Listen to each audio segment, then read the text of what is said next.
प्रिय विद्यार्थियों, आज हम चर्चा करेंगे राजनीतिक विकास पर।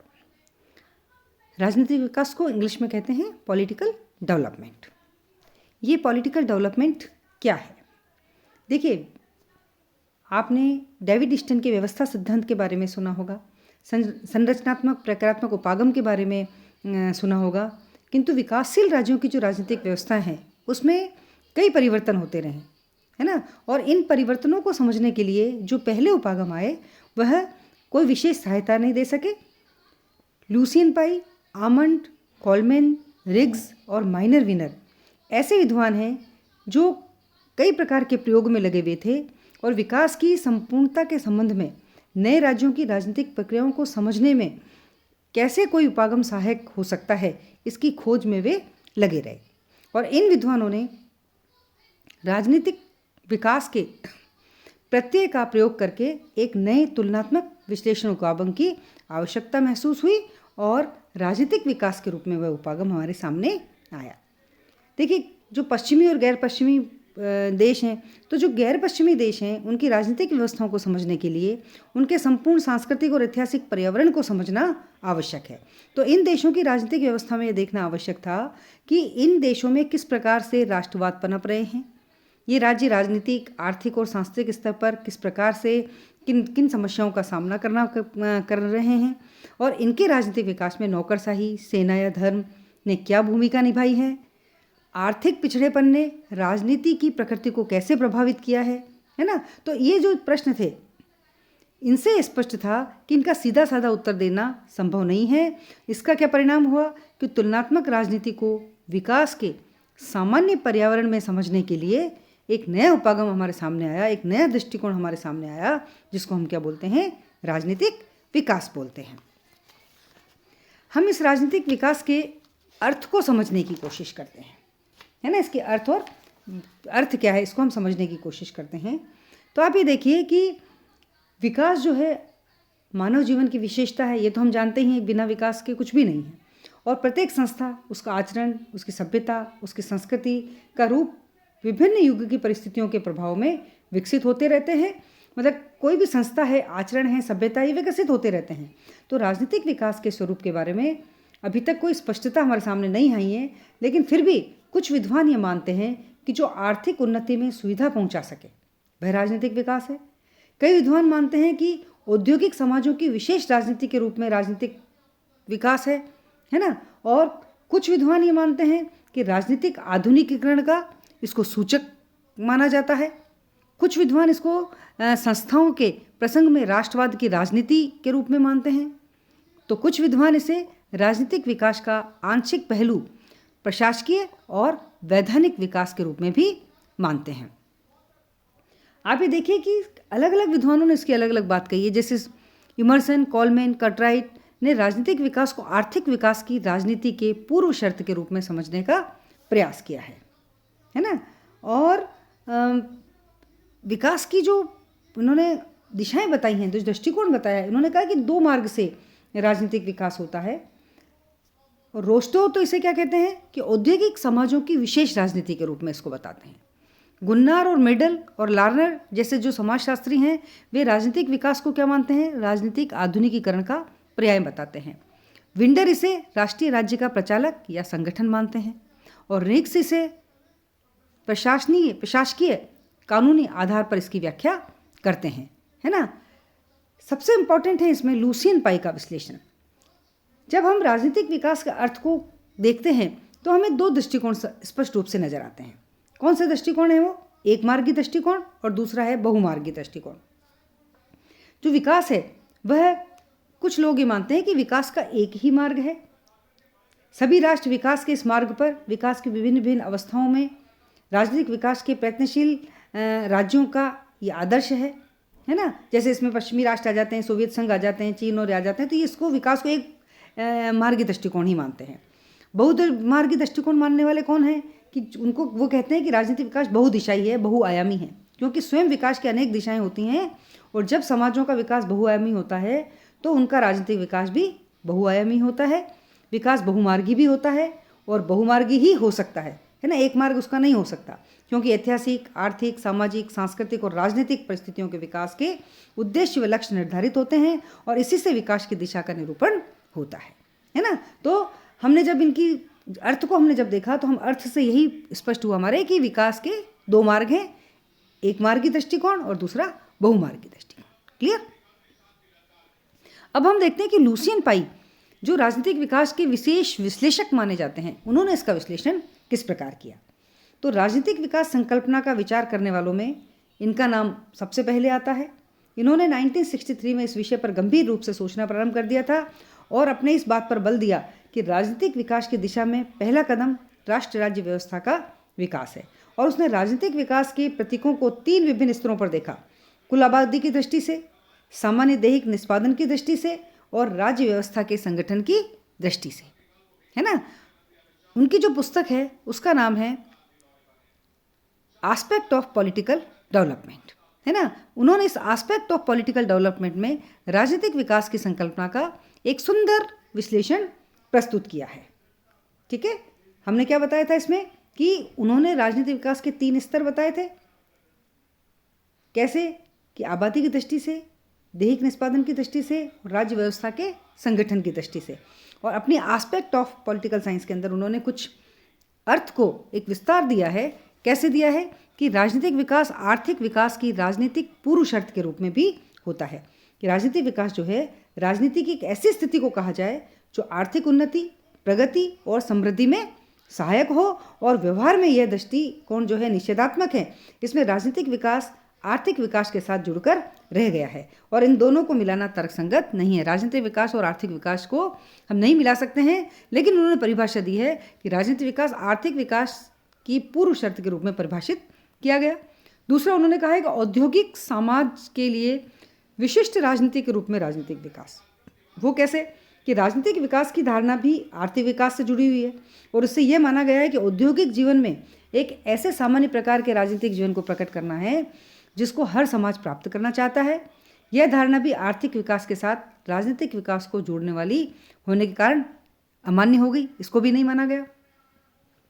तीसरा उन्होंने कहा है कि राजनीतिक आधुनिकीकरण के रूप में राजनीतिक विकास राष्ट्रीय राज्य के व्यवहार के रूप में होता है। कैसे कि कॉलमैन, लिपसेट वो भी ये मानते हैं कि राजनीतिक विकास से अभिप्राय विकसित पश्चिमी और आधुनिक देशों का अध्ययन करना है और यह नए नए तरीकों को बताता है। इसके अनुकरण करने का प्रयास विकासशील देश कर रहे हैं। पाई के अनुसार ऐसे दृष्टिकोण इस तथ्य की अवहेलना की गई है कि पिछड़े और विकासशील देशों की अपनी ऐतिहासिक परंपराएं भी होती हैं जिन्हें हर चीज़ को पश्चिमी आधुनिक करने के लिए खातिर छोड़ नहीं सकते, है ना। उन्होंने कहा आधुनिकीकरण के रूप में अगर हम राजनीतिक विकास को बताते हैं तो हर देश की अपनी एक कुछ न कुछ परंपरागत परंपराएं होती हैं, कुछ परंपराएं होती हैं, तो नई चीज़ को अपनाने के लिए हम पुरानी चीज़ को छोड़ना सही नहीं है। ठीक है। तीसरी बात आती है कि राष्ट्रीय राज्य के व्यवहार के रूप में राजनीतिक विकास। तो कुछ लोग क्या मानते हैं कि राजनीतिक विकास में राजनीतिक जीवन का संगठन और राजनीतिक कार्यों की संपन्नता उन मापदंडों के अनुसार होती है जो एक आधुनिक राष्ट्रीय राज्य में अपेक्षित है। तो इस दृष्टिकोण को अस्वीकार करते हुए पाई कहते हैं कि राष्ट्रवाद राजनीतिक विकास को सुनिश्चित करने के लिए आवश्यक शर्त तो है, लेकिन यह कोई पर्याप्त शर्त नहीं है। तो राजनीतिक विकास को राष्ट्र निर्माण के लिए सबसे पहले होने का मतलब उसके समान होने का समझा जाए, केवल राष्ट्र राज्य के साथ उसको नहीं समझा जाए। ठीक है ना, कि वो राष्ट्र निर्माण करने में सहयोग देता है, केवल राष्ट्रीय राज्य के रूप में ही नहीं आता है। अगली बात जो उन्होंने कहा है वो कहा है कि बहुसंख्यक जन समुदाय के योगदान के रूप में राजनीतिक विकास, है ना, कि जनता अधिक से अधिक राजनीतिक कार्यों में भाग ले तभी राजनीतिक विकास संभव है। मताधिकार के विस्तार को सार्वजनिक सहभागिता के माध्यम से निर्णय निर्माण प्रक्रिया का विकसित रूप समझा जाता है। तो पाई कहते हैं कि ऐसे दृष्टिकोण से भ्रष्टाचारी जो है वो बढ़ेंगे, है ना। इसलिए उन्होंने कहा है कि जनता ज़्यादा से ज़्यादा इसके अंदर भाग लेनी चाहिए। फिर उन्होंने कहा एक लोकतंत्र के निर्माण के रूप में राजनीतिक विकास, ये कैसे हो सकता है। तो इस दृष्टिकोण के अनुसार राजनीतिक विकास का अर्थ है कि लोकतांत्रिक संस्थाओं और व्यवहारों की स्थापना करना। पाई कहते हैं कि विकास और लोकतंत्र की परस्पर आबद्ध और अभिन्न नहीं मानना चाहिए, क्योंकि दोनों अलग अलग बातें। विकास अलग चीज़ है, लोकतंत्र अलग चीज़ है। अनेक देशों में लोकतंत्र एक खर्चीला शान शौकत का प्रतीक वाली व्यवस्था ही मानी गई है। अगली बात वो कहते हैं कि स्थायित्व और व्यवस्थित परिवर्तनों के रूप में कैसे है स्थायित्व और परिवर्तनों के रूप में राजनीतिक विकास को परिभाषित किया जा सकता है। इस विचार के अनुसार विकास सामाजिक और आर्थिक विकास से संबंधित है। यह दृष्टिकोण प्राय राजनीतिक स्थायित्व की धारणा पर केंद्रित है, जो कि उद्देश्यपूर्ण और व्यवस्थित परिवर्तन की क्षमता पर निर्भर कहता है। पाई कहते हैं कि विकास से संबंधित इस दृष्टिकोण की मुख्य समीक्षा यह है कि कितनी व्यवस्था आवश्यक या वांछनीय है, किस उद्देश्य के लिए परिवर्तन निर्देशित होना चाहिए, यह भी उसके अंदर आना चाहिए। फिर कहे गतिशीलता और शक्ति के रूप में राजनीतिक विकास। इस विचार के अनुसार हम राजनीतिक व्यवस्थाओं का मूल्यांकन इस आधार पर कर सकते हैं कि वे अपनी पूर्ण शक्ति का प्रयोग किस स्तर या मात्रा में करते हैं, है ना। तो इस प्रकार की व्याख्या को लोकतांत्रिक व्यवस्था पर ही लागू किया जा सकता है, हर व्यवस्था पर लागू नहीं किया जा सकता। फिर उनका कहना है कि सामाजिक परिवर्तन की बहुआयामी प्रक्रिया के रूप में राजनीतिक विकास। तो राजनीतिक विकास किसी न किसी रूप में सामाजिक और आर्थिक परिवर्तन के अन्य पहलुओं से घनिष्ठ रूप से संबंधित है। विकास के अन्य रूपों से राजनीतिक विकास को पूर्ण रूप से अलग करने की कोशिश करना अनावश्यक और अनुपयुक्त है। तो पाई ने कहा है कि इस विचार की हम प्रशंसा करते हैं। यह विकास रूप एक दूसरे से संबद्ध है। विकास कार्य आधुनिकीकरण ही है, मतलब सामाजिक परिवर्तन की बहुआयामी प्रक्रिया के रूप में राजनीतिक विकास को सबसे ज़्यादा सही मानते हैं। लुसियन पाई के अनुसार राजनीतिक विकास को 3 स्तरों को परिभाषित किया जा सकता है। कौन कौन से स्तर हैं? एक तो संपूर्ण जनसंख्या के संदर्भ में। इसका क्या मतलब हुआ कि राजनीतिक व्यवस्था जनता की प्रकृति में कोई मौलिक परिवर्तन हुए हैं या नहीं, जनता व्यवस्था में उदासीन है या सहभागी है, जनता नौकरशाही पर निर्भर है या प्रशासन की सहभागी है ना। अगर किसी व्यवस्था की जनता में व्यवहारिक परिवर्तन हो जाए तो इस आधार पर राजनीतिक व्यवस्था को राजनीतिक दृष्टि से विकसित कहा जा सकता है। जनसंख्या का क्या उसमें रोल है। दूसरा कहें उन्होंने कि शासकीय और सामान्य व्यवस्थाई निष्पादन के स्तर के संदर्भ में क्या बात कही है। देखिए कि शासकीय और सामान्य व्यवसायी निष्पादन के स्तर पर राजनीतिक विकास का अर्थ क्या है कि राजनीतिक व्यवस्था की उस अभिवृद्ध क्षमता से लिया जाता है जिससे वह सार्वजनिक मामलों को आधिकारिक और अच्छी तरह से निष्पादित करे। तो इस दृष्टि से राजनीतिक व्यवस्था के विकसित होने का पता इस बात से लगाया जाता है कि क्या राजनीतिक व्यवस्था राजनीतिक मामलों का उचित प्रबंध कर पाती है, क्या राजनीतिक विवादों को नियंत्रित रख पाती है, क्या जनता की मांगों का उचित निपटारा कर पाती है ना। तो ये चीज़ भी इसके अंदर आती है। और तीसरा वो कहते हैं राजनीति के संगठक के संदर्भ में। इसका क्या अर्थ हुआ कि राजनीति के संगठक के रूप में राजनीतिक विकास वाली 3 बातें बताई है। संरचनात्मक विभिन्नीकरण बढ़ जाता है, संरचनाओं में बहुत अधिक प्रकार्यात्मक विशेषीकरण हो जाता है, सहभागी संस्थाओं और संगठनों में अधिकाधिक एकतामय समन्वय स्थापित हो जाता है ना। तो आप ये देखिए कि इस प्रकार राजनीतिक व्यवस्था संगठन के संदर्भ में राजनीतिक विकास संरचनात्मक विभिन्नीकरण और कार्यात्मक विशेषीकरण का प्रतीक बन जाता है। ठीक है। इसी के साथ लुसियन पाई ने राजनीतिक विकास के कुछ लक्षण बताए। देखिए, समानता, क्षमता और विभेदीकरण। समानता से क्या तात्पर्य? देखिए, समानता का अर्थ है कि नागरिकों का सार्वजनिक तथा सामूहिक स्तर पर व्यवस्था में भाग लेना। सभी के लिए समान है ये चीज़। कानून का सार्वदेशिक स्वरूप होना आवश्यक है जो राज्य के सब सदस्यों पर समान रूप से लागू हो। समानता का अर्थ यह है कि राज्य के विभिन्न पदों के लिए भर्ती करते समय, सार्वजनिक पदों पर नियुक्ति करते समय योग्यता तथा कार्य संपादन का मापदंड लागू होना चाहिए। क्षमता, कैपेसिटी कितनी है देखिए, है ना। समानता में तो सबको समान रखा है कि कैपेसिटी क्या है इसकी, कि किसी राज्य तथा सरकार आवश्यक कार्यों के संपादन की क्षमता कितनी है। इसका दूसरा अर्थ है कि सार्वजनिक नीति को लागू करने की कुशलता तथा योग्यता कितनी है।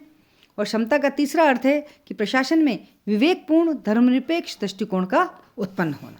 ये तीनों चीज़ें उसकी क्षमता में आती है। उसी के बाद तीसरी विशेषता है इसकी विभेदीकरण।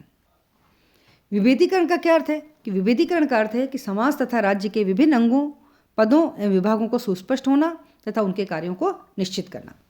व्यवस्था के विभिन्न राजनीतिक कार्यों की सुस्पष्टता होनी चाहिए कि इसके अंदर क्या क्या कार्य है ना। विभिन्न अंगों की जटिल प्रक्रियाओं का एकीकरण इसके अंदर होना चाहिए। ठीक है ना। तो आप ये देखिए कि लुसियन पाई ने कहा है कि राजनीतिक विकास संस्कृति का विचरण और जीवन के पुराने प्रतिमानों को नई मांगों के अनुकूल बनाने, उन्हें उनके साथ मिलाने तथा बैठने का उसके साथ सामंजस्य बैठाना है। समझ नहीं आपके कि राजनीतिक संस्कृति जो है उस चारों तरफ होनी चाहिए है, और जो उसके पुराने प्रतिमान हैं वह प्रतिमान नए प्रतिमानों के साथ सामंजस्य बैठाकर कार्य करे, तभी तो विकास होगा। हम एक पुरानी जो चीज़ें हैं उसको यूँ कहते हैं कि भाई ये आज के संदर्भ में सही है कि नहीं, तो पुरानी चीज़ों को छोड़ना नहीं है, उनको साथ लेते हुए आज के नई चीज़ों के साथ उसका सामंजस्य बिठाना है। ठीक है ना। इसी तरह से यह जो हमने विशेषताएं देखी है ना, तो ये लुसियन पाई के विचार राजनीतिक विकास के अंतर्गत हैं। क्या विश्लेषण करते हैं वे, हमने वो सारी विश्लेषण करते हुए इसको देखा कि राजनीतिक विकास का अर्थ लुसियन पाई किस प्रकार से देते हैं। उनके अनुसार उन्होंने बताया है कि भाई कितने स्तरों पर इसको परिभाषित किया जा सकता है और राजनीतिक विकास के लक्षण कौन कौन से हैं। ठीक है ना, कौन कौन से लक्षण देखे हमने, समानता, क्षमता और विभेदीकरण।